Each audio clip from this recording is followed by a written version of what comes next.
Hello and welcome to the 265th episode of the hot issue. ناظرین، آج آپ سے گفتگو جو ہوگی ظاہر ہے وہ فوج کے ارد گرد ہی ہوگی،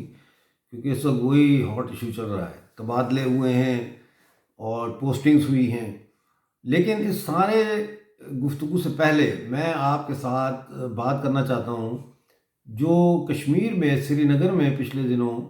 5 لوگوں کی ہتیا کی گئی دہشت گردوں کے ہاتھوں۔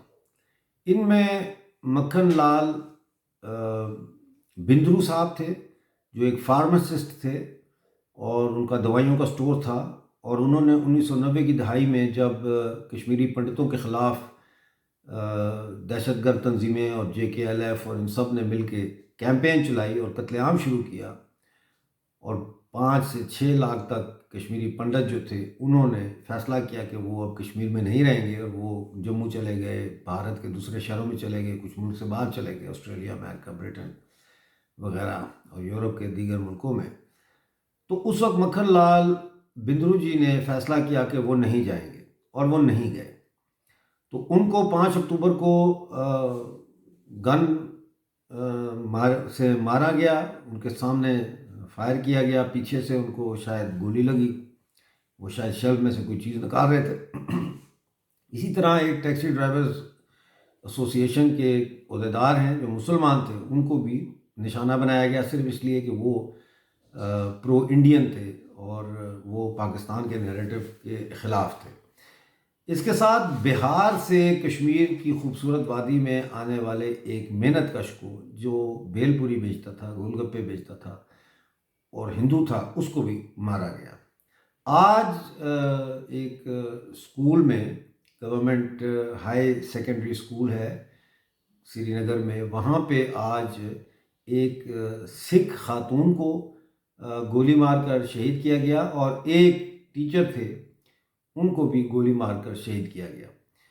کہا یہ جا رہا ہے کہ انہوں نے 15 اگست کو بھارت کا یوم آزادی منانے کا جو ہے وہ اسکول میں فنکشن کیا تھا، جس کے نتیجے میں دہشت گردوں نے ان کو نشانہ بنایا۔ میں آپ کو بتا چکا ہوں کہ اڑی کے راستے جو ہے وہ کم از کم 5 دہشت گرد جو تھے وہ پچھلے دنوں داخل ہوئے جموں کشمیر میں، اور اب یہ جو کارروائی ہے اس کے پیچھے جو ریڈیو ہمالیہ انٹیلیجنس ایجنسی کی اسیسمنٹ ہے وہ یہ ہے کہ اس کے پیچھے براہ راست 10 کور کے نئے commander lieutenant general Sahir Shamshad Mirza کا ہاتھ ہے، جو یہ دکھانا چاہتے ہیں فوری طور پر اپنی پرفارمنس۔ اور ان کو ویسے بھی ہم نے لقب دیا تھا، آپ کو یاد ہوگا، بچر آف کشمیر، اور انہوں نے بچر آف کشمیر نے اپنا کام شروع کر دیا ہے۔ ناظرین، اس میں جو سب سے اہم بات ہے وہ سوچنے والی یہ ہے کہ اتنا بڑا واقعہ ہوا، 2 اوپر نیچے یہ واقعات ہوئے،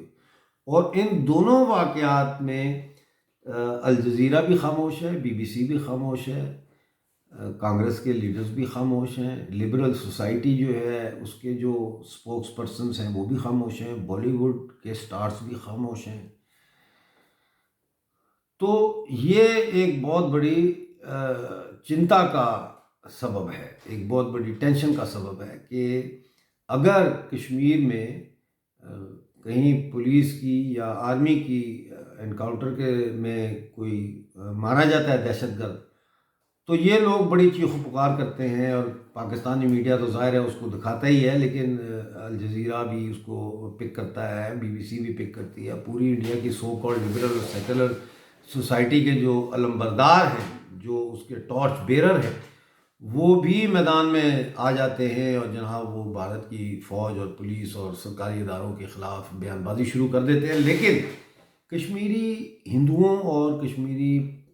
پنڈتوں اور سکھوں کا جب قتل عام ہوتا ہے اس طرح سے، تو اس پر ان کے بیان ہمیں نظر نہیں آتے، اور یہ پھر اپولوجیٹک رویہ اختیار کرتے ہیں۔ خاص طور پہ کشمیر کے اندر جو ہمارے کچھ مسلمان ہیں وہ اپولوجیٹک رویہ اختیار کرتے ہیں، وہ کہتے ہیں یہ دماغی طور پر انسٹیبل لوگ ہیں جنہوں نے یہ کارروائی کی ہے، اور ان کو سائیکیٹرک ہاسپٹل میں ہونا چاہیے۔ they also try and shy away from the fact that Pakistan is the main culprit. لیکن ہم ہمیشہ یہ کہتے رہے ہیں کہ پاکستان جو ہے وہ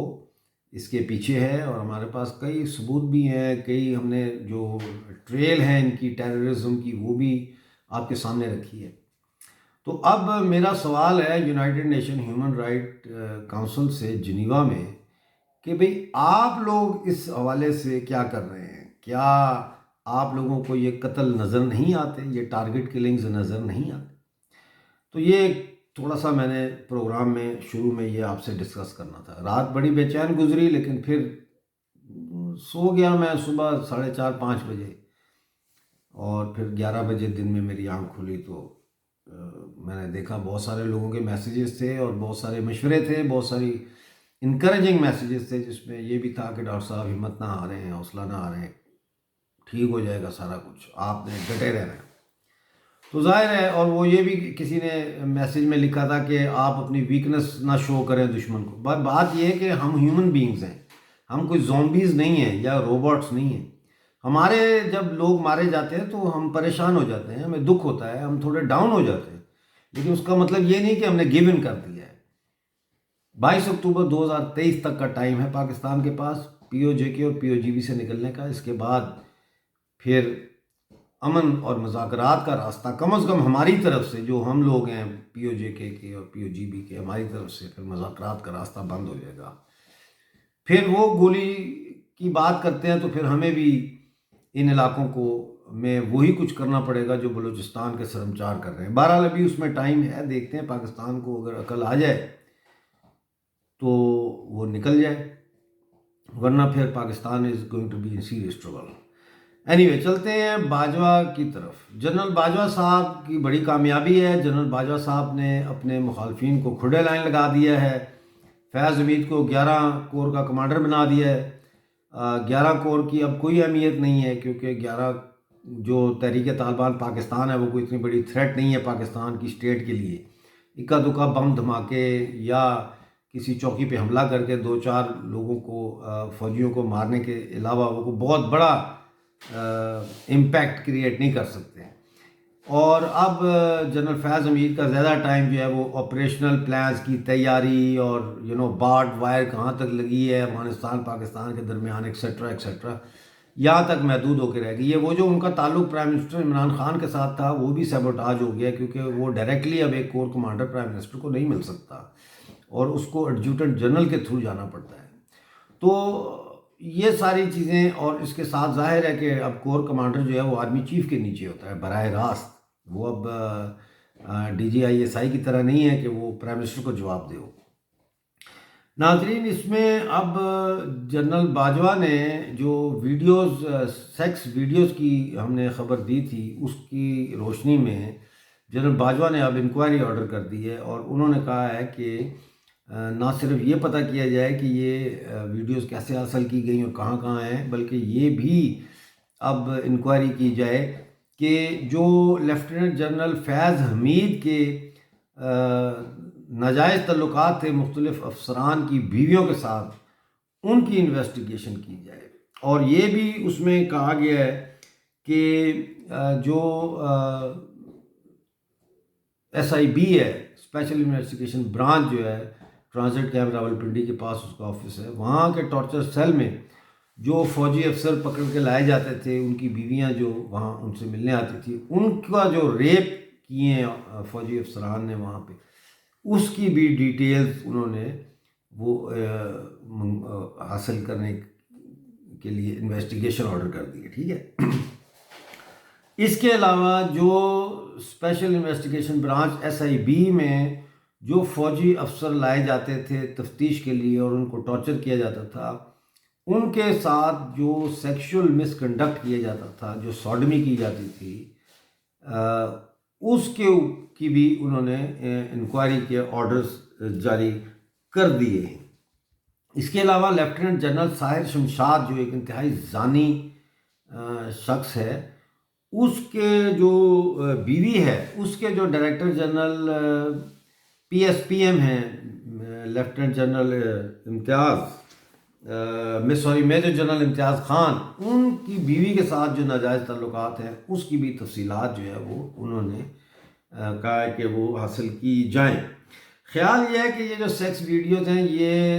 نومبر 2021 میں جو سروس ریویو بورڈ ہے اس کے بعد دسمبر جنوری میں یہ ریلیز ہوں گی۔ 10 ویڈیوز تو بیڈ روم کی خالی جنرل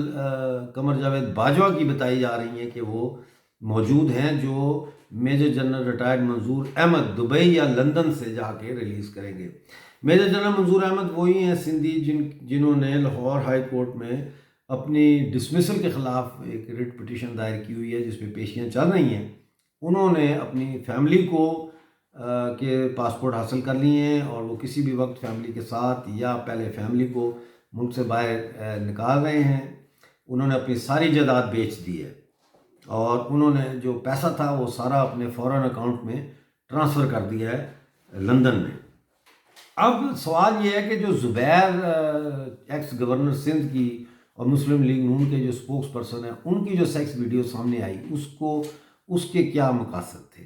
اس کے بہت سے مقاصد ہو سکتے ہیں۔ جنرل فیض حمید کے لیے وہ باجوہ صاحب اور مسلم لیگ نون کی جو بیک ڈور چینل سے ٹاکس چل رہی تھی اس کو سیبوٹاج کرنے کی کوشش بھی ہے، اور اس کے ساتھ ساتھ جو مسلم لیگ نون نے جنرل فیض حمید کی ویڈیو جاری کی تھی جس میں وہ ایک فارم ہاؤس میں ایک کال گرل کے ساتھ سیکس کر رہے تھے اور پھر ان کی بیوی نے آ کر ان کو گولی ماری جو ان کے چوتڑ پر لگی تھی، وہ ویڈیو ریلیز کرنے کا بدلہ بھی ہے۔ اور اس کے ساتھ ساتھ جو عمران خان کی بونگیاں تھیں یونائٹڈ نیشن جنرل اسمبلی میں خطاب میں، اور جو ان کے پلے بوائے بننے کی ناکام کوشش کرنے والے کشمیر اسٹینڈنگ کمیٹی کے چیئرمین شہریار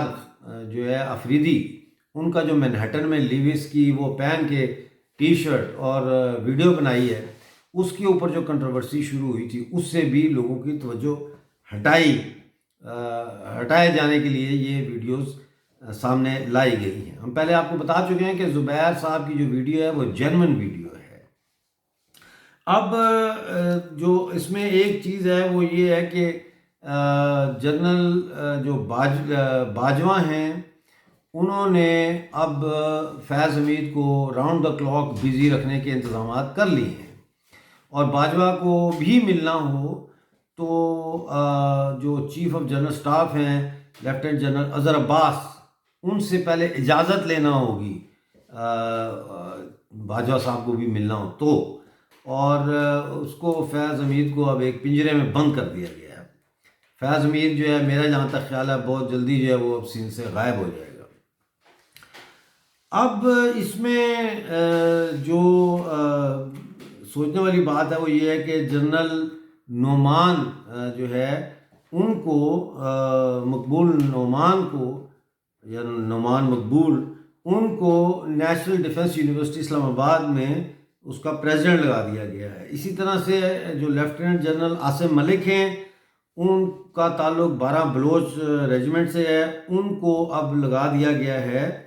ایڈجوٹنٹ جنرل لگایا ہے ان کو، لیفٹیننٹ جنرل عاصم ملک کو۔ لیفٹیننٹ جنرل عاصم ملک کی بیگم جو ہے وہ انتہائی حسین اور خوبصورت خاتون ہیں، اور میجر جنرل عاصم ملک آج جس پوسٹ پہ پہنچے ہیں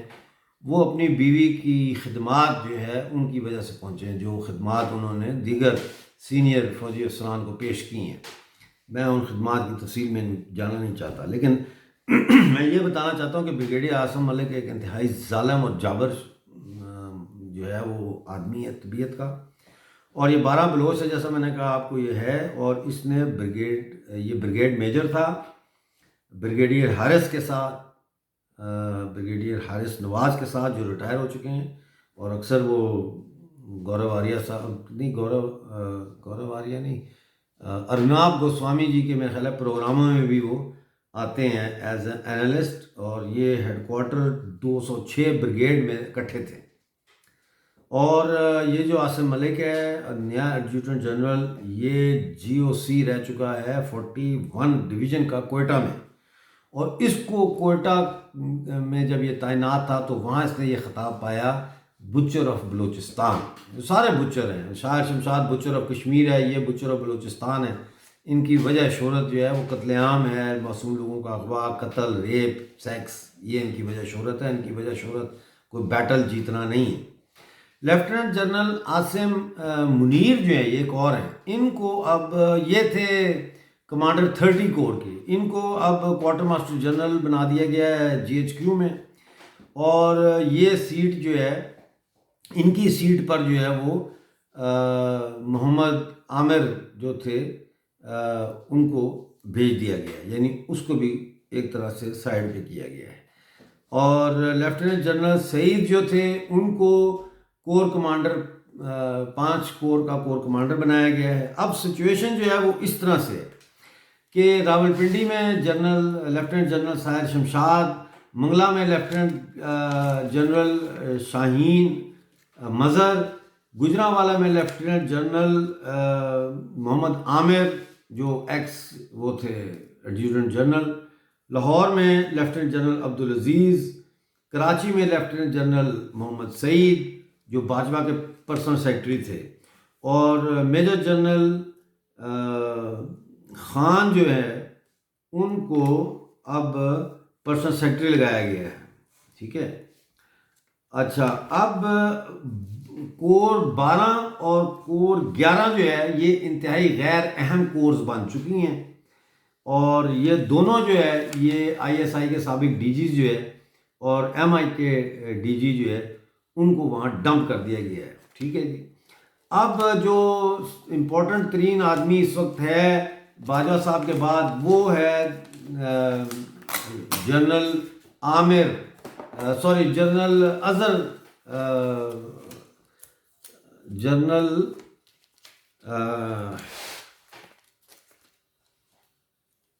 ایک تو ان کے نام سب کے ملتے جلتے ہیں، میں کنفیوز ہو جاتا ہوں.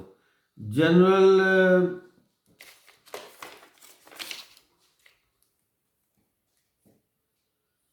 اظہر عباس، جنرل اظہر عباس جو ہے وہ اب چیف آف جنرل اسٹاف ہیں، اور وہ انتہائی اب اہم پوزیشن پہ ہیں. تو میں آپ کو تھوڑا سا یہ بھی بتا دوں کہ امپورٹنس کے لحاظ سے کون سی کوریں ہیں سب سے امپورٹنٹ، سب سے پہلے، اور پھر اس سے کم وہ میں آپ کو بتا دوں. سب سے اہم کور جو ہے وہ 10 کور ہے راولپنڈی کی، کیونکہ اس نے کشمیر کو بھی ڈیل کرنا ہے. پھر 4 کور لاہور کی، 30 کور گجرانوالہ کی، 5 کور کراچی کی، 2 کور ملتان کی، 11 کور پشاور، 12 کور کوئٹہ، 1 کور منگلا، 31 کور آپ کی بھاول پور ہے. تو اس میں اب آپ دیکھ لیں کہ جو 11 کور ہے پشاور کی وہ انتہائی غیر اہم، اور 12 کور کوئٹہ کی بھی اس طرح سے اب وہ اہم نہیں ہے. سب سے زیادہ اہم جو ہے وہ لاہور، گجرانوالہ، کراچی، راولپنڈی، یہ کوریں ہیں جو سب سے زیادہ امپورٹنٹ ہیں. اب باجوہ نے یہ ثابت کر دیا ہے کہ وہ ایک زبردست گیمر ہے، اور اس نے جو ہے وہ جنرل فیض حمید کو بھی پرے کر دیا ہے. اور اب اس کے جنرل باجوہ ہو سکتا ہے کہ اپنی دوسری ایکسٹینشن جو ہے عمران خان سے وہ حاصل کرنے میں کامیاب ہو جائے. ناظرین، یہ جو کچھ صورتحال چل رہی ہے، اس صورتحال میں ہم دیکھ رہے ہیں کہ پاکستانی فوج بجائے اس کے کہ کوئی ملک کے دفاع کی کوئی پلاننگ کر رہی ہو، وہ آپس میں ہی لڑ رہے ہیں، اور ایک دوسرے کو اس کو وہاں پوسٹ کر دو، اس کو وہاں پوسٹ کر دو، اپنے آپ کو سیکیور کرنے کے چکر میں ہیں. یعنی کہ انٹرنل کانسپریسیز چل رہی ہیں پاکستان آرمی میں. اس کا سب سے زیادہ فائدہ جو ہے وہ ان قوتوں کو ہے جو پاکستان سے آزادی کے لیے تحریک چلا رہی ہیں، جو جدوجہد کر رہی ہیں، جو پاکستان سے آزادی حاصل کرنا چاہتی ہیں. بلوچ ہیں، ہم لوگ کشمیر جموں کے ہیں، سندھی ہیں، اور پشتون ہیں. تو دیکھنا یہ ہے کہ سندھ پہلے آزاد ہوتا ہے یا بلوچستان پہلے آزاد ہوتا ہے، یا ہم POJ والے اور گلگت بلتستان والے پہلے آزاد ہوتے ہیں، یا پھر خیبر پختونخوا جو ہے وہ پہلے پشتونستان بنتا ہے. آج کا شو دیکھنے کا بہت شکریہ. اپنا بہت سارا خیال رکھیے.